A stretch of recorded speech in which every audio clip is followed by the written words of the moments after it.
Merci. Donc, bon, au début, j'avais prévu que je vais être avec vous sur place, mais il y a parfois des imprévus à la dernière minute, donc je suis désolée. Avant de commencer, j'aime ça faire une petite déclaration, un petit statement. C'est personnel, c'est individuel. C'est pour dire que mes pensées aujourd'hui et tous les jours sont avec nos collègues à Gaza, puis avec le peuple palestinien à Gaza qui subit un génocide en direct, avec un silence international et mondial. C'est pour dire que je dénonce cette atrocité, la destruction systématique des institutions scolaires, universitaires, intellectuelles et tout. L'éducide en cours et puis l'épistémicide aussi en cours, tout en souhaitant que ce cauchemar se termine très bientôt. Donc aujourd'hui, je présente avec Geneviève une réflexion. Geneviève n'est pas avec nous aussi aujourd'hui. Appartenir ou non au groupe étudié en tant que chercheur. Donc, il faut que je présente nos profils à deux, parce que c'est ça qui est à la base de cette réflexion aujourd'hui. Donc, moi, je suis Rola Kobesi, je suis professeure adjointe à l'Université de Montréal. Je suis canadienne, première génération d'origine libanaise, ou bien libanaise, canadienne, ça dépend vraiment qu'est-ce qu'on met au début. Ça reflète aussi parfois notre identité. Et puis Geneviève, professeure à l'UQAM, personne blanche, dans l'histoire sociale et personnelle, a occulté la présence indigène. Elle appartient au groupe majoritaire dans le contexte québécois, mais en même temps, elle est d'ascendance autochtone. Donc, ça, c'est important pour notre réflexion par la suite. Donc, l'intention de cette présentation, c'est de présenter une réflexion méthodologique que nous avons fait à deux à partir d'un projet de recherche mené au Liban. Bon, plus spécifiquement, on va parler d'entrepositionnalité au cours de moments du projet de recherche. Donc, ce n'est pas vraiment une présentation classique. Donc, ce sont des questions pour répondre à des questions. Qu'est-ce qui nous a motivés, nous deux chercheuses dans deux universités canadiennes, à faire la recherche dans un terrain sensible? Que cherchions-nous? Quelles connaissances aussi souhaitions-nous produire et pour qui ce savoir va être produit? Pour commencer, je présente très rapidement le projet de recherche à la base de cette réflexion. Ça s'intitule Faire une différence, récit de pratique d'enseignants œuvrant auprès d'élèves réfugiés en contexte libanais. Et c'était vraiment en 2020, après l'explosion du port à Beyrouth, puis avec toute la crise économique, sociale au Liban.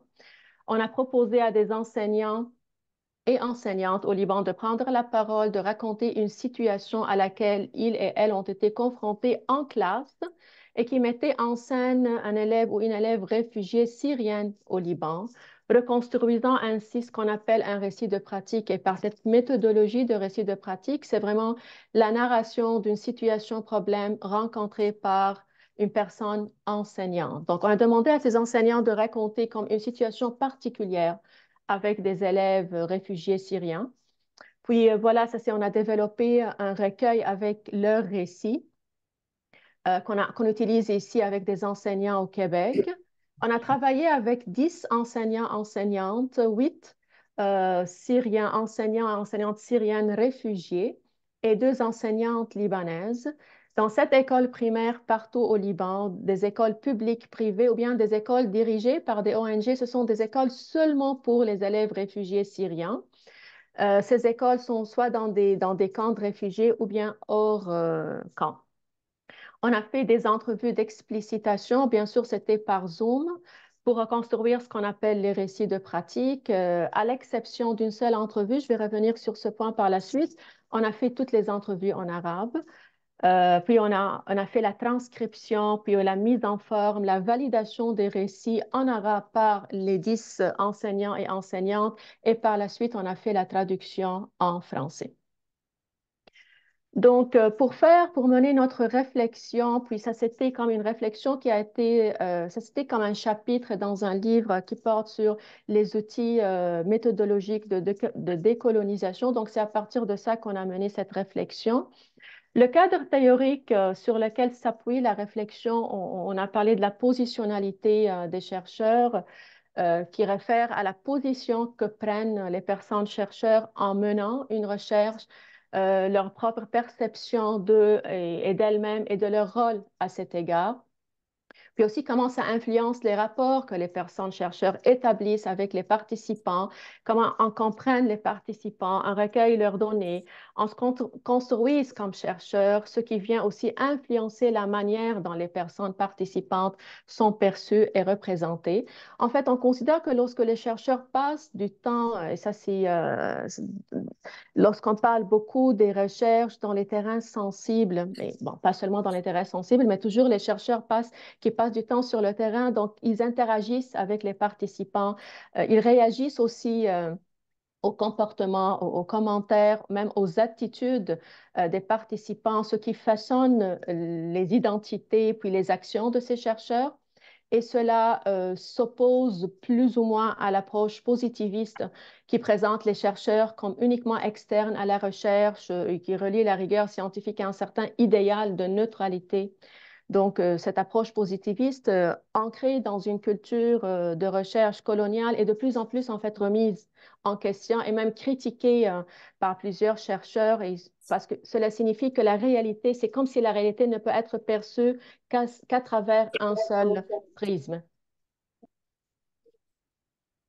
Alors, pour compléter notre cadre théorique, puis pour mener une réflexion sur notre positionnalité, nous sommes partis d'un point de départ qui est la dichotomie de la positionnalité. Comment on doit dépasser cette dichotomie, insider et outsider. Ici, je utilise les terminologies, les termes en anglais.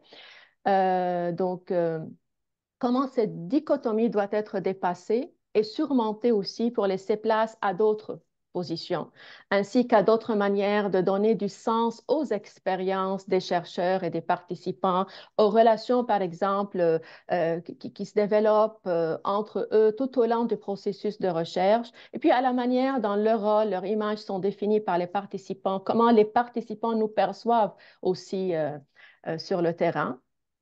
Et puis aussi, on se base sur Banks lorsqu'il parle de statut de chercheur qui est toujours évolutif. Donc, pour comprendre cette évolution et comment on peut dépasser cette dichotomie, nous nous référons à la typologie de Banks qui décrit 4 types de chercheurs. L'indigenous insider, c'est-à-dire c'est le chercheur qui endosse la culture de sa communauté natale, qui est reconnu par les membres de la communauté comme un représentant légitime pour en parler, pour mener de recherche avec ces personnes. L'indigenous outsider, qui a été socialisé au sein de sa communauté indigène, mais assimilé dans une autre culture externe. Il est perçu par les indigènes de sa communauté comme un étranger. L'external insider qui est socialisé dans une autre culture, mais adhère aux valeurs et à la culture de la nouvelle communauté. Donc, il est perçu par la nouvelle communauté comme un insider adopté, qui est accepté, c'est-à-dire par les participants. Puis, l'external outsider qui est socialisé dans une communauté différente et a une compréhension partielle de sa culture. Il interprète mal le comportement de la nouvelle communauté, donc il est perçu comme un étranger. Donc, c'est à partir de ça c'est ça notre cadre théorique. On a mené cette réflexion à partir de ce cadre. Donc, c'est quoi alors notre positionnalité au fil du projet de recherche avant, au cours et après? Puis, ce n'était pas vraiment une question pour nous de nous trouver comme un type de chercheur, mais plus de nous libérer de cette dichotomie lorsqu'on va mener cette réflexion. Puis, les réflexions ont été rédigées, présentées individuellement pour mettre en évidence nos positions ou bien positionnalités, mais en même temps, il y avait beaucoup, beaucoup de moments de discussion, c'est-à-dire Geneviève et moi, pour mener cette réflexion. Donc, je commence avec, en fait, quelles étaient nos motivations, nos préoccupations, puis la première phase qui est avant la collecte de données, au cours de la collecte de données, puis après la collecte de données. Donc, en ce qui concerne les motivations et les préoccupations, ici, il y a 2 éléments à aborder. Pour moi, c'était cette question de motivation biculturelle, alors que pour Geneviève, c'était cette question de triple, pardon, extériorité. Donc, pour moi, en fait, ma réflexion a été abordée à partir de mon profil que j'ai décrit au début. Et puis, à quel point j'ai réalisé que moi, c'est-à-dire ma position au début comme insider, comme personne d'origine libanaise, donc je comprends très bien le contexte, puis toute la tension, puis tout, même le contexte sociopolitique au Liban, mais j'ai aussi réalisé à quel point c'est-à-dire ma position a évolué en cours de route. Donc, c'est ma perception de ce que signifie être un insider qui est un petit peu maintenant différent. Et puis, ce concept semble avoir deux dimensions pour moi. Insider à titre personnel, mais aussi à titre professionnel. Donc, comme par exemple, en tant que chercheuse dans une université de Québec, il y avait cette motivation professionnelle directe au début à proposer ce projet de recherche, puis parce que c'est en lien avec mes intérêts de recherche. Donc, j'étais poussée à examiner les pratiques d'enseignement dans un autre contexte, autrement que le Québec. Puis, deuxièmement, en tant que citoyenne canadienne vivant au Québec, mais originaire du Liban, donc c'était cette nécessité pour moi d'intervenir dans un contexte marqué par une crise politique, un contexte que je comprends très bien, puis un contexte qui a un impact aussi sur le système éducatif, sur les élèves réfugiés, sur leur éducation. Puis c'était comme un sentiment d'alliance, de solidarité qui est naturellement, évidemment développé.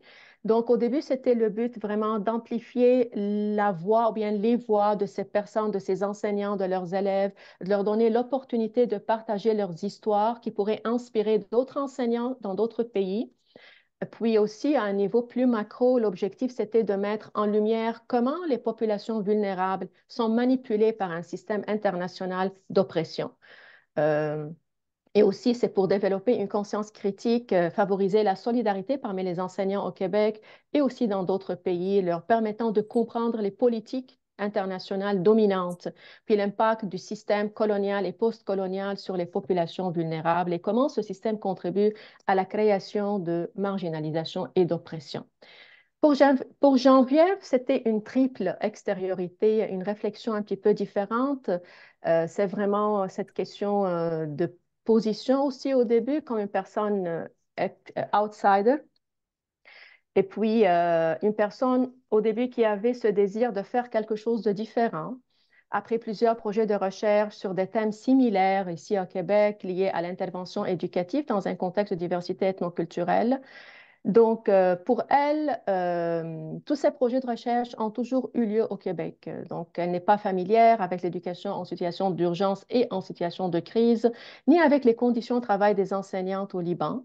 Donc, elle n'avait pas cette connaissance détaillée du contexte politique libanais, mais en même temps encline à croire que sa formation initiale en psychologie influence la manière dont elle peut interagir avec les personnes et dont elle a interagi avec des personnes enseignantes ici au Québec et comment elle peut donner de sens aux pratiques qu'elle partage avec les enseignantes. Donc, elle se sent proche des enseignantes, mais en même temps, pour ce projet de recherche, au début, elle se voit comme elle est un petit peu à distance de l'objet à étudier et des personnes à recruter au Liban.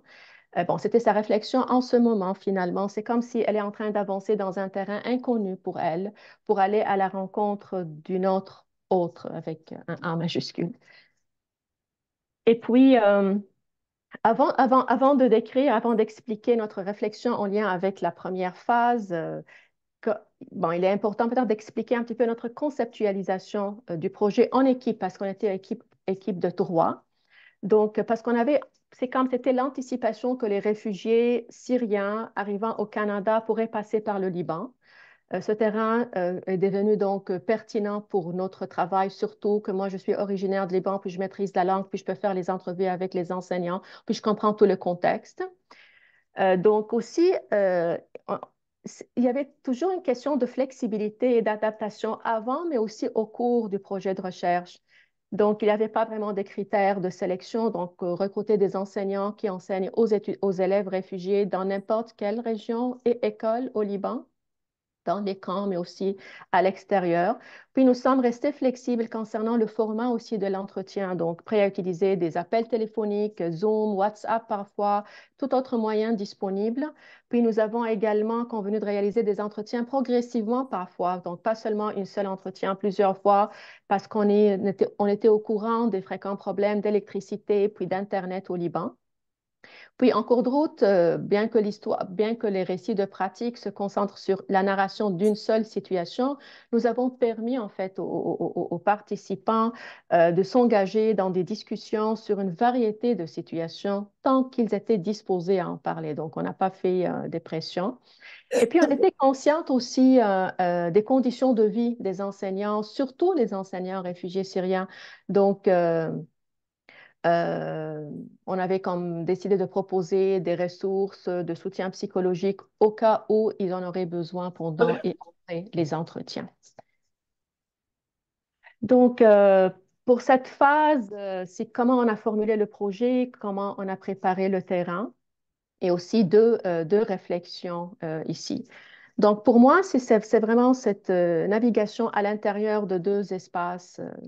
Comment j'ai changé mes outils aussi méthodologiques. Donc, étant insider au début, j'avais comme des attentes initiales et ça revient aussi à la question de subjectivité et d'objectivité des chercheurs. Donc, j'avais comme des attentes initiales que parce qu'il y avait des tensions sociopolitiques, surtout entre les Syriens et les Libanais parfois, donc ça se peut que je vais rencontrer ou bien que le discours des enseignants va être un petit peu comme déficitaire, disons, auprès des élèves réfugiés syriens. Alors, ce n'était pas le cas. Donc, mes attentes, le discours des enseignants divergeait quelque peu de mes attentes. Donc, donc, heureusement que la première entrevue que j'avais faite, c'était avec une enseignante libanaise, puis c'était un discours vraiment qui n'est pas déficitaire. Donc, ça me permet de faire une réflexion, de sortir un petit peu aussi de cette position et ensuite, malgré ce statut d'insider, puis la considération que j'aurais dû accorder à la particularité de la langue et tout ça, et la culture, et je comprends la langue et la culture, mais au début, j'ai employé la même méthodologie que nous avons utilisée avec les enseignants au Québec. Donc, j'ai demandé aux enseignants de faire les entrevues en français, sinon en anglais. Et puis, c'était seulement après la première entrevue que j'ai remarqué que c'est pas juste que les enseignants, j'ai pas le droit même de demander à des enseignants de faire des entrevues dans des langues qui ne sont pas leur langue maternelle. Donc, on a fait une rencontre rapide, puis on a décidé que les rencontres, les entrevues devaient être faites en langue maternelle de ces participants. Donc, je suis allée au terrain avec deux changements. Mes attentes en tant que chercheur, puis la langue pour les entrevues. Alors, pour Geneviève, c'est vraiment comme surfer sur l'entre-deux, sur l'insider puis l'outsider positionnement. Dès le début, elle se positionne comme outsider, oui, mais elle était aussi consciente des ajustements à faire tout au long de ce projet. Ce n'est pas le même projet que celui mené au Québec, par exemple, avec des enseignants. Donc, elle était aussi confrontée aux difficultés d'imaginer les histoires, les récits de pratiques qui vont être collectés, les types de situations, qu'est-ce qu'ils vont parler les enseignants, comment ils vont parler, ça va être quoi le contenu de ces récits de pratiques. Bon, au fur et à mesure, il y avait ce détachement progressif de cette position d'extériorité. C'est peut-être comme il y avait ce besoin de développer une certaine solidarité avec les enseignants, peut-être une nécessité ou bien peut-être la responsabilité de porter leur voix. Mais ce qui était clair dès le début pour elle, c'est de ne pas vouloir se positionner en tant qu'experte, en tant que chercheuse experte, mais plutôt en tant qu'apprentie qui ne forçait pas les choses, qui ne poussait pas les gens, et puis qui adopte une posture décolonisatrice dans tout ce processus de recherche. Donc, à ce stade, ce qu'elle disait, c'est qu'elle surfait vraiment sur mon intériorité. Et puis, c'est notre complémentarité aussi. On a beaucoup travaillé sur ça, sur notre complémentarité. Il reste 2 minutes, Roland. Oui, donc je vais aller très rapidement pour la deuxième phase. C'est notre engagement direct sur le terrain. Bon, c'était plus ma réflexion. J'avais cette préoccupation principale, comment agir de manière à surmonter les obstacles liant à la distance physique, mais comment aussi les enseignants vont me percevoir comme insider. Donc, ça, c'était une préoccupation au début, comment je vais développer ce lien avec les enseignants, moi qui viens aussi d'une université à l'extérieur. Et puis, j'ai été surpris un petit peu de voir comment ces enseignants ont été engagés hein, tout au long du processus. Donc, je me suis posé la question, est-ce que c'est vraiment un lien qui s'est développé entre nous? Oui, je ne peux pas prétendre qu'il y avait pour moi une distance. J'étais tellement engagée, c'est-à-dire, j'étais émotionnellement impliquée, perturbée, très préoccupée, mais en même temps attentif à écouter attentivement les enseignants. Puis ici, je me suis beaucoup basée aussi sur la subjectivité de Geneviève pour reprendre mon rôle comme chercheur un petit peu.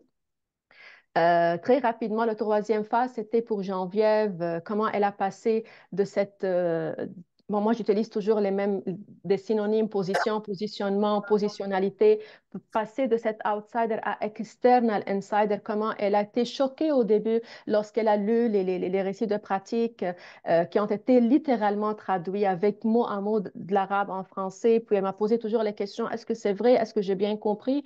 Donc, c'était vraiment une nouvelle réalité pour elle. Puis comment par la suite, elle a développé ce sentiment plus en plus de solidarité avec les enseignants. Puis comment on a décidé de donner des voix à ces enseignants en faisant beaucoup de publications, mais en utilisant, c'est-à-dire ces récits de pratique dans d'autres contextes, comme le contexte québécois. Euh, pour la conclusion, c'est qu'on a beaucoup discuté de ce concept d'allié, à quel point on a pu développer, ici c'est pour Le Gallo et Miette qui ont beaucoup parlé de ce concept, à quel point lorsqu'on parle qu'on a le désir de parler pour les participants ou bien parler des participants, donc à quel point c'est parfois... euh, c'est correct. Pourquoi, par exemple, ne pas choisir à déstabiliser les systèmes d'oppression qui les affectent, ainsi qu'à remettre en question les méthodologies de recherche qui marginalisent, qui instrumentalisent parfois ces participants. Puis en même temps, on se dit, mais est-ce que parfois, donc, parler pour, parler d'eux, est-ce qu'il s'agit ici d'une autre forme de colonisation qu'on utilise parfois, sont pas intentionnellement, puis mais parfois, on dit, mais ça peut être aussi une entrée, une porte d'entrée pour donner des voix à ces personnes marginalisées. Donc, c'est toute une question ici, une réflexion à faire.